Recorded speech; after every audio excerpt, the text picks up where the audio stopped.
Hello, it's me again, Arnold Schwarzenegger himself, back for another PSA. Today, from the people who bought you boner pills first and supplied all old men around the world, comes the vaccine to protect them against the COVID-19 pandemic. Get your shot today, spoken from a man who is used to taking shots in the ass his whole life. These two will hurt your arm. Unlike me, who will rip off your arm if you don't get the COVID-19 vaccine from Pfizer today. Thank you.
Hey guys, it's the Game Bro. Welcome back to my channel. Welcome back to my recording studio. Today, we are looking at Giga Wing 2. So without further ado, let's do it! Yeah! Giga Wing 2 is the sequel to Giga Wing 1. And like any Mexican mother trying to fix a relationship, what do? You fire out another one. Developed by Takumi and Gene X and published by Capcom, it has every Capcom look about it, as well as some Sherlock Holmes anime crossover vibes that we never asked for. It was released in arcades in Japan in 2000, later ported to the Dreamcast January 18, 2001 in Japan, and May 16, 2001 in America. Now this vertical scrolling shooter is 4-player capable, and if this doesn't look batshit crazy as it is, imagine 4 of these motherfuckers on the screen at one time playing with your dipshit friends. Essentially, it's a sequel to the first Giga Wing, same gameplay as the first, with some 3D graphics, new ships, with some old ones from the first game unlockable way before Trip Hawkins' goons at EA made you pay for it first in Madden. Speaking of Madden, and their buyers, you'll need more than just food stamps to pay for Giga Wing 2. One of the most pricey games for the Dreamcast, the price tag takes your breath away more than Derek Chauvin at around $450. As for a plot, you play as one of 5 characters: Cart, Romy, Limmy, whatever, Cherry, or Ray Lugo, part of the Giga Wing mercenaries formed by pilots from the Unit 100 Airborne.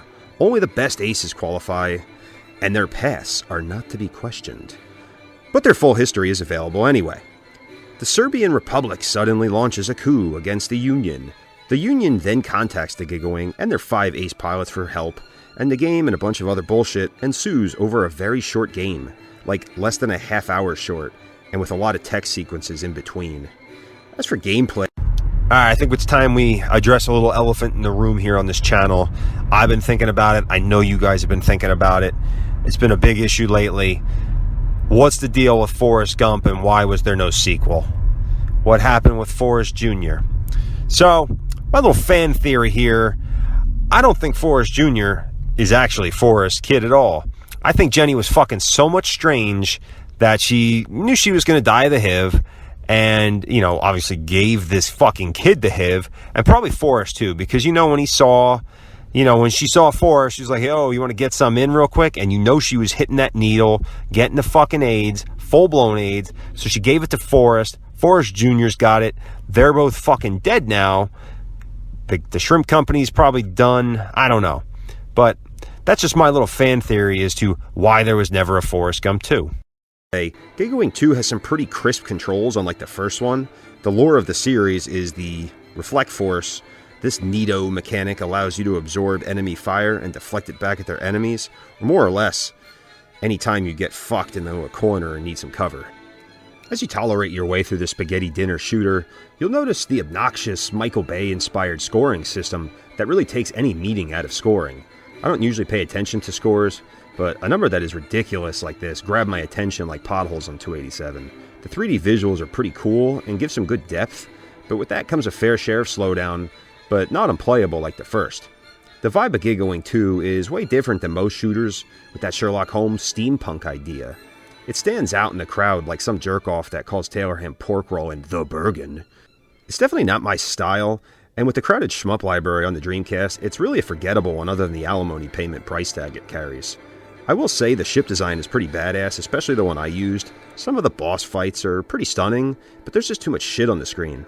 The game really forces you to use the reflect force a lot because of it, and it just comes off too over the top. The soundtrack is pretty cool, very different, but fitting for the game's angle. Makes me want to watch Pearl Harbor and whack it to Cape Beckinsale after. Boss battles are pretty intense, the warning noise is killer, and the boss end rush kind of keeps you going. Not overly lengthy, but fucking explosive with some really standout effects. Pretty much the best part of the game to me. Giga Wing 2 is definitely a one-night stand you picked up at the Beachcomber and took back to the church on F Street for some seaside strange. Like Giga Wing 2, she looked appealing, drew you in, and gave you a sweet HJ on the short ride over, and didn't bore you with any of the problems in her life that led her to this point. But other than the experience of going through the motions in a different setting, she really doesn't offer anything more than some thought of drinkies could have done at home. Just like a good pick-up and play of Gradius. So after you turn her mouth into a daycare and ghost her ass, it's just like throwing this game back in the pile with all the rest, but you'd kick yourself if you didn't. Giga Wing 2 will never be worthy of a summer fling like other shooters of its time, but like the chick you picked up, it's always good to try everything once. So yeah, that's been what I think of Giga Wing 2. If you like that video, smash that like button. Check out my other playlists that I've made if you're really into, Creed and whatnot. Anyway, I've been the Game Bro. Have a good night. See you later. Bye.